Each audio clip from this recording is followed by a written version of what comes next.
stained piano. In truth, he's one of the superstars of the Australian cultural landscape. Ladies and gentlemen, Roger Woodward.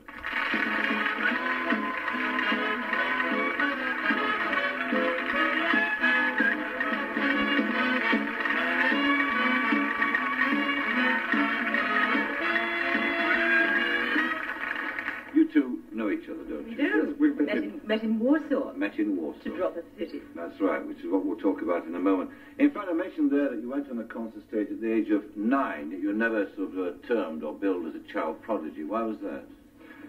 I had a mum and dad who really wanted me to do better, I think, and they protected me from this whole syndrome of cleverness, which can be very bad for one's emotional development, I think.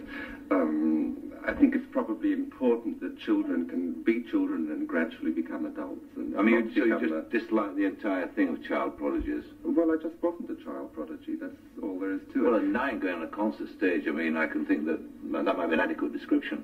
No, it was most kids around about that age start out on this profession, and sometimes much earlier.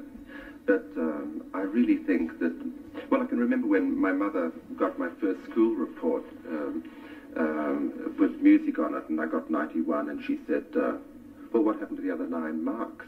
And that was very important because my face fell, and I thought, oh my God, I did really well, 91. And she said, well, you'll have to do better than that kind of thing. And then the next time it happened, she said, well, 93 is good, but we have to, etc., etc. Yes. And this is good because it kept me practicing and trying to... Are the opposite kind of mums, though? I mean, like stage mums who really push their children in classical music as they do in theatre? There are a barrage of them in recent times at the Opera House. And they bring their children, and sometimes they come on stage and give you flowers and won't go off, and you end up playing duets with them. They play better than you do sometimes. There's only one thing to do, and that's, play as best you can with them. But stage mums can be a problem because they push children too early, and they don't enjoy their childhood, and they don't grow up with enough fantasy. And that inhibits the playing as they get older, because the playing doesn't have a dream quality or a love quality. It's all correctly played notes to win prizes and things like that. And there's a kind of artist that will play notes or play sounds. And I like the sound artists because they dream a little more. Not necessarily the most technically competent artist, then, but the one with more soul. No, I was just judging this international piano competition in Sydney. It's the reason I'm here. I should be on holidays in Spain. But the whole competition showed 2 kinds of pianists. Some who played brilliantly technically and without any wrong notes or without any problems of any kind, and technically was just brilliant. I'm afraid I didn't give them much marks if they didn't show some extraordinary quality in the playing, poetic or love or some dream quality or something really. So when you approach a piece of music then, I'm fascinated in this sort of technique that you have, what are you looking at? You're not just looking at notes on a page. What does it suggest to you? Well, the first thing I do is to buy 2 copies of the music and then put up the whole information out like this so that I can see the mountains and the valleys and the rainbows and the clouds, the whole thing, you see. And the information spread out, and immediately the eye takes in one large mental photograph instead of separate shots of each page, which is stored in here. Then you get a feeling about the whole. And then the print suggests the concepts. Here will be this very passionate moment in the music. Here we rest a little. There's an oasis here after this very difficult technical problem that I have to work on, etc. The music rises at the end and falls and so on. And then I make a tracing of this on a piece of paper and then write in various dynamics with very soft colours for the soft dynamics and very hot colours for the passionate dynamics, and try and scale these things and react to it. I think it's important to just react with a gut reaction to what the print suggests, then get rid of the print and start working on music, these concepts and raw emotions, and refine the technique as you go along. Then take all this down, close it and put it away in the cupboard and forget about it, much like wine can mature on the shelf, and then drink it after it's matured. The idea is to not rush it. What about your hands? I mean, obviously you have to take particular care of them. Do you have any superstition about them before you perform? For all things. They've been building a house recently, mixing concrete and carrying beams and hammering nails and things.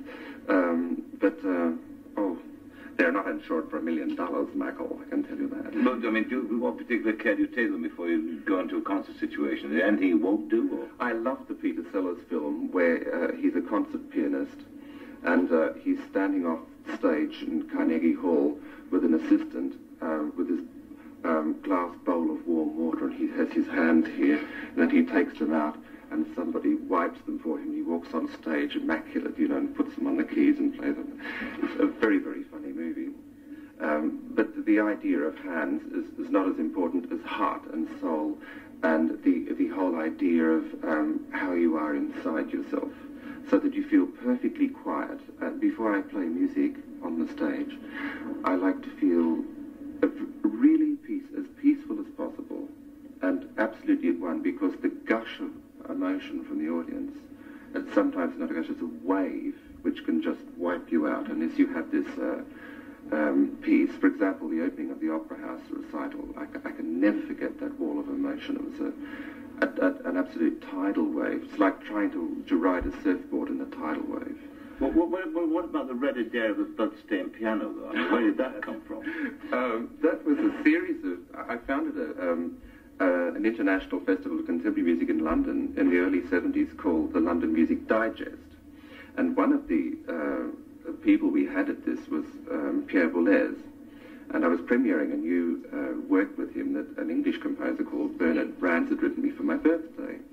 And I'm very superstitious about knives the day before the concert, and I'd like to cut things, and I cook a lot, and I cut myself, you see. So I turned up for rehearsal, and it was a really way out piano part. It was like about 4 pianos going at once. It was one of those kind of things you have to work out what to do with the thumbs, the 5th fingers, and somehow, you know, get the great ecstasy and happiness of the piece flowing as quickly as possible, and to achieve a kind of fluidity.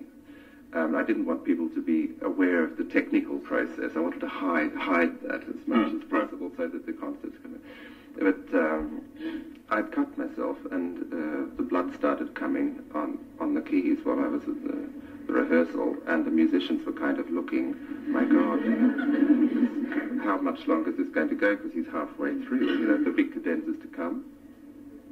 So I kept playing, and I thought, this is really getting difficult here, but blood dries quickly, so it wasn't a problem for me, but only those who were looking. And of course, Boulez, the conductor, I didn't know he was frightened of blood. And, well, not frightened of blood, but he was abhorrent of seeing blood. And by the time I'd finished the cadenza at the end, I was pleased I'd got through it. And while I was bowing, he was almost fainting because he was seeing all this thing. Oh, this blood. And he couldn't take it, so I was called from them the Red Adair of the keyboard, because I'm putting out the difficulties of the fires that are created when you have new music which is having to mean something and go somewhere, and somebody's got to do something with these difficult pieces, and some kind of fantasy which got into some journalist's head, I think. You know. What about the period you spent in Poland? Because you spent 12 years there, didn't you?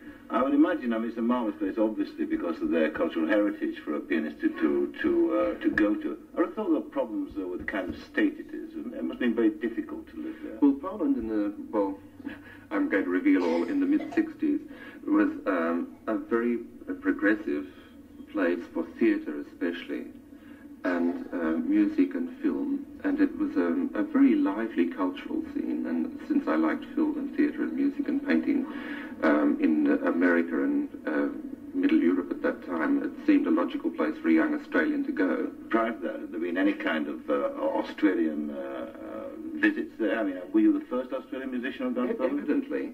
Because as I started getting jobs there was a very swish phone call, I remember one day, and somebody said, we'd like you to appear for us. And I thought, oh, goody, you know, the Polish version of Carnegie Hall.